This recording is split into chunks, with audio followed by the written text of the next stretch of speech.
closet Republican, religious. And so we started dating, and everything was going fine. And then I found out that he had been meeting guys on Craigslist to hook up with behind my back while we were dating. And so I pretended to be one of those guys, and I met him downtown, and I was like, gotcha. Yeah, how I got into volleyball is actually pretty funny because me and one of my close friends, we had done like church league volleyball in 6th grade, which was not very competitive, you know, very casual. And then in 7th grade, she was like, hey, do you want to try out for the school team with me? And I was like, sure, why not? And then I made the team and she didn't, even though she was the one who wanted to do it. So I started talking to David, who was Paul's ex-boyfriend in West Hollywood. And I actually ended up moving out to West Hollywood to live with him. And we were really good roommates. I mean, we fooled around sometimes, but we were great roommates. So that was really awkward, but I ended up really loving it. I did it for about 2 years, and then one day, sitting in class in 8th grade, I just suddenly collapsed. And so I was living in West Hollywood. I was trying to get this job at this video store, but I was going out like every night. And I went out like every night because I get bored. I just get really bored. So from then on, whenever I stand up, my blood pressure drops, my heart rate goes way up. Postural orthostatic tachycardia syndrome, or POTS is what they call it. And then, let's see, in 2005, I started going to Heart of Georgia Technical College in Dublin, which is called something else now, I can't remember what. But I went to be a microcomputer specialist, and I ended up actually graduating. I did really well, and I was good at it. I was good at it and I enjoyed it. And so I was going out there, and I was hanging out in Dublin with some people every now and then, but I wasn't doing any drugs. I was drinking a little, smoking a little weed. On top of that, I have a slew of mental problems. I have ADHD, depression, bipolar, PTSD, and anxiety, so, I pretty much got the full spread. So this is kind of funny. So I had this, professor, right? And he was this old, hippie guy, and he had a printer paper in his office that he would douse with acid, and he would trip, every day. I mean, you'd see him out there, smoking a cigarette and just staring off into space, and he claimed it helped him code. I'm not sure about that, but he was really cool. But yeah, every day, every day. Yeah, no, I don't really like to get into that one, but I wasn't dealing with that until pretty recently, maybe 2 years ago? Not even, but I'm sure as time goes on, it'll improve. So while I was at Heart of Georgia, I joined this club called VICA, and my friend Lucy and I had to go up to Atlanta to this conference, and we ended up going out clubbing. When we moved to the suburbs, I kind of reinvented myself. I changed the way I dressed and the way I acted. I made all new friends, and also at that school, it was not cool to try in school. So after we went clubbing, we went to this after party thing, and we didn't know what it was. And we get there, and it's this place where apparently people went to have sex with each other. And anyway, everyone thought that she was my pimp because she was wearing this fur hat and fur coat, and I was this little twink. And because of that, I started slacking off on my grades a lot. And because even if I knew the answer, I didn't want to raise my hand and be the only one raising my hand. I didn't want to ostracize myself. So it was late in the evening, early in the morning, and we had to be at this conference meeting in the morning. So we were we need something to keep us up. So we go to the head shop and ask for something to keep us up. They give us these pills called Red Dawn, and they told us that it was just going to be caffeine. I thought it was just going to be a mild stimulant. We take them. We get back to the hotel room. We are tripping balls. I mean, I have taken a lot of shrooms, a lot of acid in my time. I've never hallucinated as much as I did on those legalized pills. So I just kind of stayed quiet, and I really regret that now because thinking about my GPA and the fact that I was only in 1 or 2 clubs for my first 2 years of high school, none of that is great for college applications. Yeah, they don't make them anymore though, unfortunately, but their ingredients were De La Amazon and De La Farmacia, which I tried to Google them and you just couldn't find anything about it, but yeah, that was fun, but yeah, I guess that was 2006 in a nutshell. Yeah, so the main sections of my life are growing up, going to private Christian school, then going to Atlanta public schools from 4th to 8th grade. Then when we moved to the suburbs, that was a whole different section of my life. And now here at MGA/Georgia Academy. But then last year, I had a manic episode. Then in 2008, I started working at DHL, this place in Atlanta. It was basically like the German version of the UPS. Oh, and I worked at the CDC too. It happened in October, and that past April, I had been prescribed antidepressants, and I was saying that I was taking all of them. So then I was working I ended up quitting the job at DHL, and I was working at CDC, and it was me and this one other guy, and we were working the night shift, and I knew all about computers. He knew nothing about computers, so we made this deal where I would do all the work, and then he would get to sleep all night, but after I did all my work, I would get to go out. And I was also on a stimulant for ADHD. No, it wasn't Adderall, it was something different. And do you know what Sudafed is?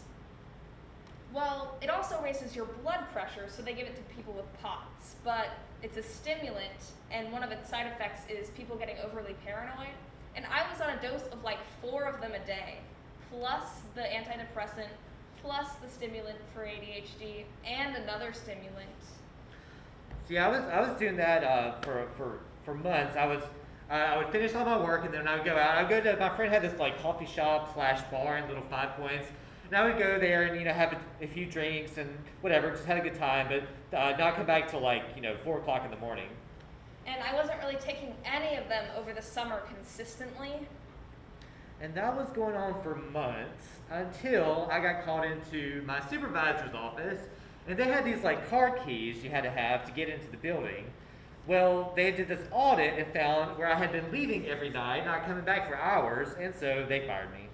And I'm really bad at keeping up with anything that I'm responsible for, including my own personal taking care of myself.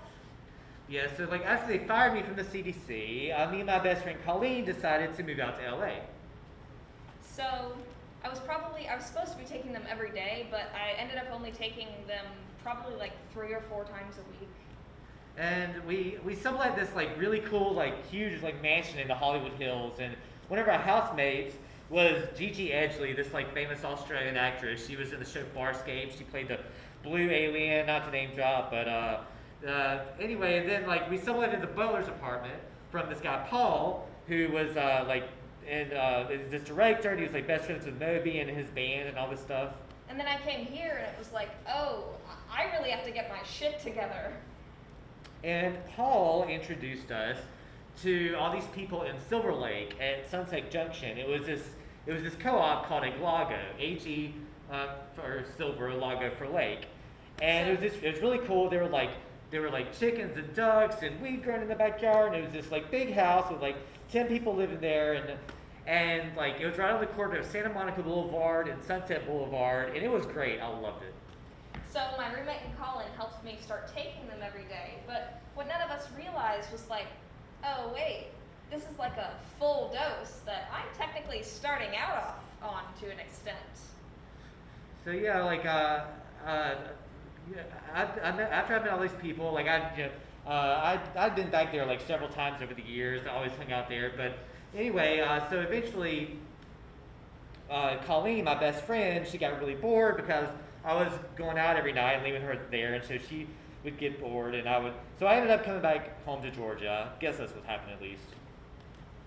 So I started taking them every day, and then it came on so gradually, which is weird. I just started talking really fast, not making much sense, dressing weird, doing weird makeup and hair, and then it escalated.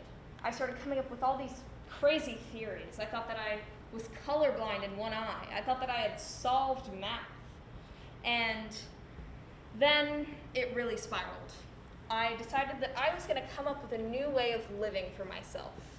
So I would sleep for 4 hours, then get up, go to class, do all of my academic responsibilities, sleep for another 4 hours, and then in the middle of the night, get up and do all of my personal stuff, shower, clean the room, stuff like that. And I did a lot of weird stuff with my phone too. I changed it to French to really get the full French immersion. I changed it to the Gregorian calendar, and I started setting alarms for myself to do all of my responsibilities, like shower, take medicine, stuff like that. And I don't know, something happened along the way. Either I forgot to label the alarms, or my phone was so fucked up that I couldn't read them, or I was so fucked up that I couldn't read them. But whatever the case, I got to a point where I was literally just, anytime an alarm would go off, I would just do a random assortment of my responsibilities. So, like shower, take any number of my medicines, clean the mirror really intensely. And one night, my alarm went off.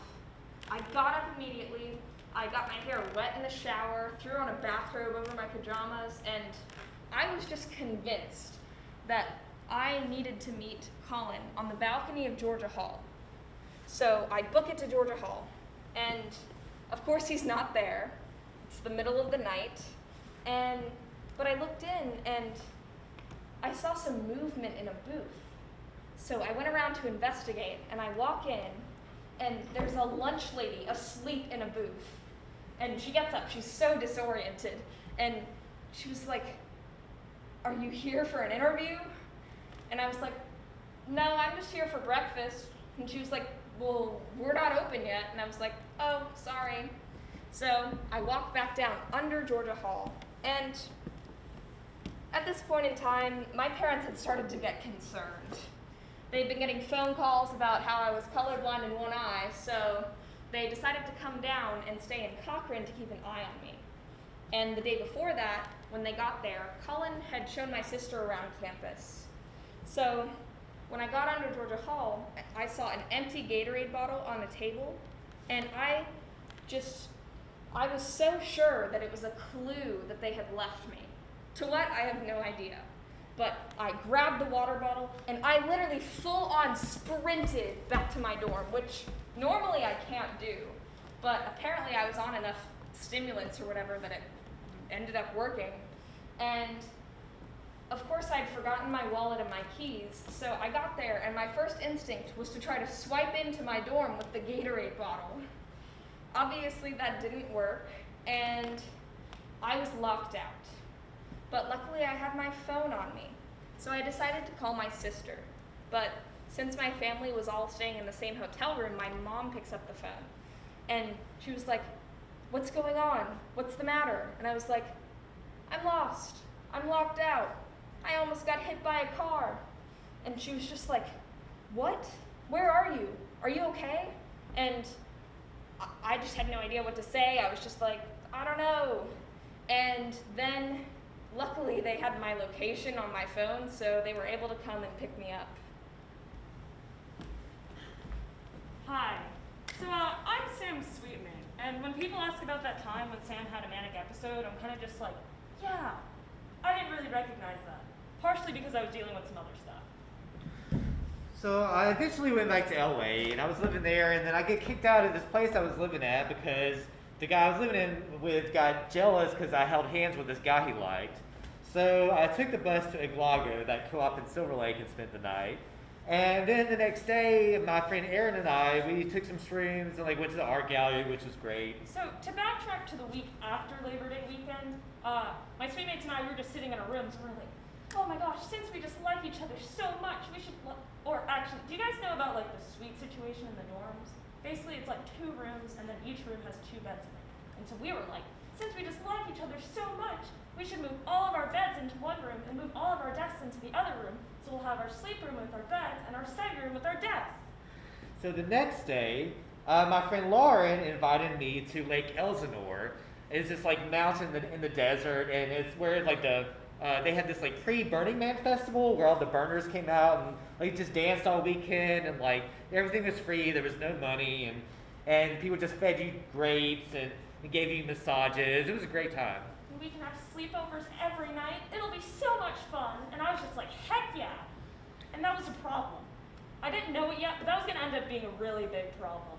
But anyways, we just went through with it. We bunked the beds, and I was actually on the top bunk of one of the beds, and I was like, this is so cool. And it actually was. For 2 or 3 more weeks. So yeah, I met some really cool people there. And there was this one guy I met who told me when I came back to LA to come visit him in Venice Beach, which I'd never been there before. He told me he was homeless there. So I get back to LA, and there's no room in Iglago, so I was like, screw this, and I went to Venice Beach. So 2 or 3 weeks later, we actually had homecoming at my high school, and one of the clubs that I was a part of, they had like a little float in the homecoming parade. So they were just like, "Hey Gloria, you should come home." The first, I remember I stopped by the Army surplus store to get some supplies. I remember I got a backpack and a camping mirror and maybe a sleeping bag, like all this stuff, but I had like no idea how to be homeless. And like the parade itself was actually super fun. And then afterwards, instead of going to the homecoming dance, I went to one of my friends' houses and we had like a party. It was like 6 of us, but it was so much fun. And I was like, this is great. Then on the way to the bus stop, I met this guy. There was this guy like sitting on the front stoop to his apartment, and we started talking. And he was like this older guy, and I told him how I was going to be homeless in Venice Beach.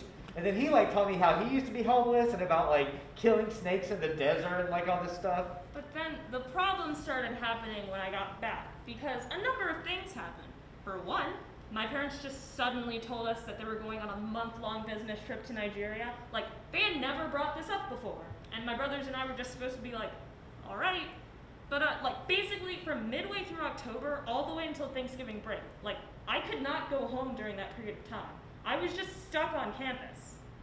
And I remember he told me that I needed to get a knife and a fire starter, which, yeah, I didn't have either one of those. I never got either one of those either. But anyway, so I get to Venice Beach, and I meet up with my friend, this guy I met, and it was just like magical. I mean, there are all these people like sitting in this big circle on the beach, just like singing and playing guitar and smoking weed. It was great.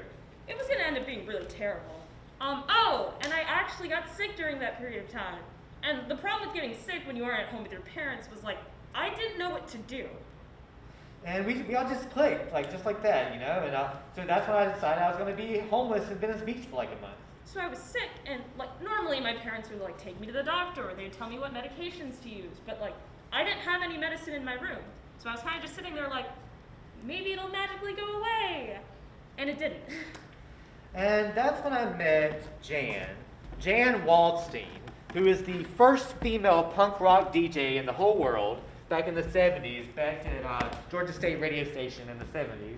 And she had told me that she had come out to Venice Beach to die because she had like bladder cancer or pancreatic cancer, some kind of cancer, but she actually ended up dying a couple years later. And so night came, and I was still feeling pretty terrible, but I was kind of just like, sleep.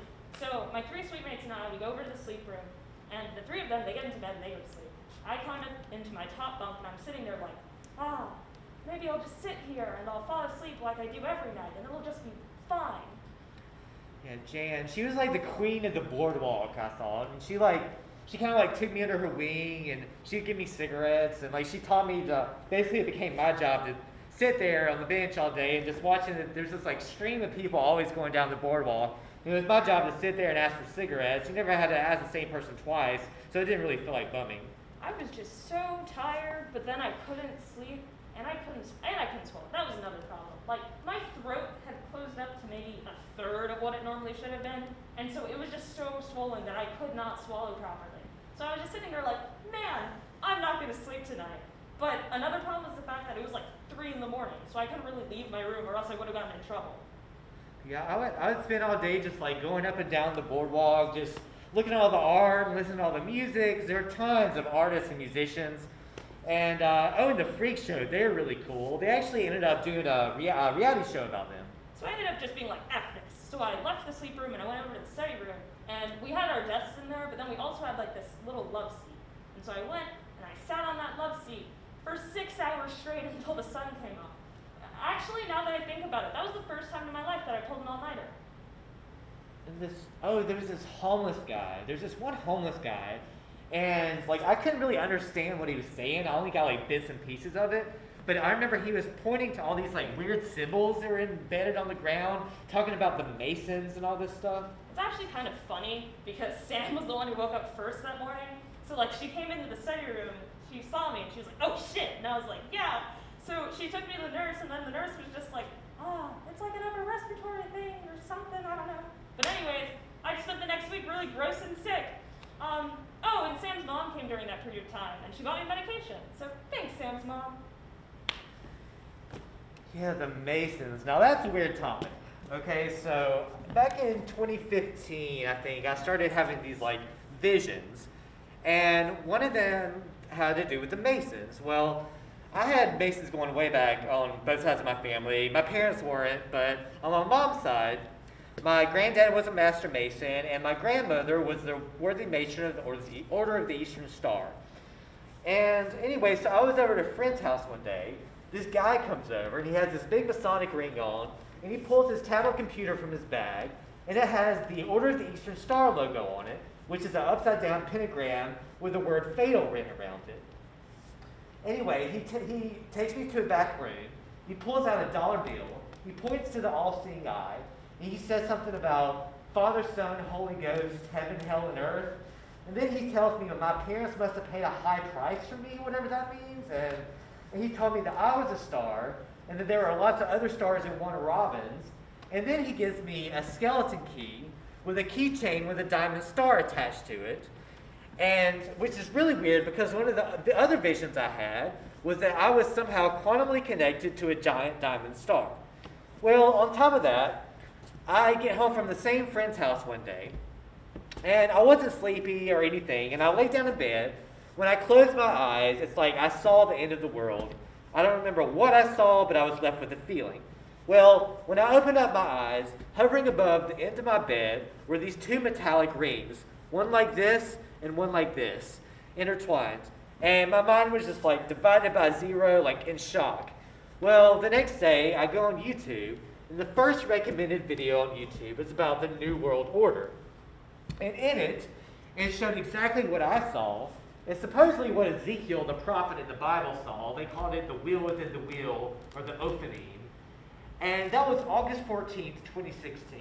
Well, I Googled that date to see if anything else weird happened on that day, and I found this article saying that someone had put a cube in the Georgia Guidestones that had the numbers 8/14/2016, August 14th, 2016, the same date I saw the object. Well, the Georgia Guidestones, if you're unaware, are these giant, like Stonehenge-like monument in Elberton, Georgia, and it has like 10 commandments, one of which is to maintain humanity in under 500 million people. Well, the weird thing is, supposedly, it was put there by the Masons. So my father works for the university. He's an English professor. Yeah, so it's kind of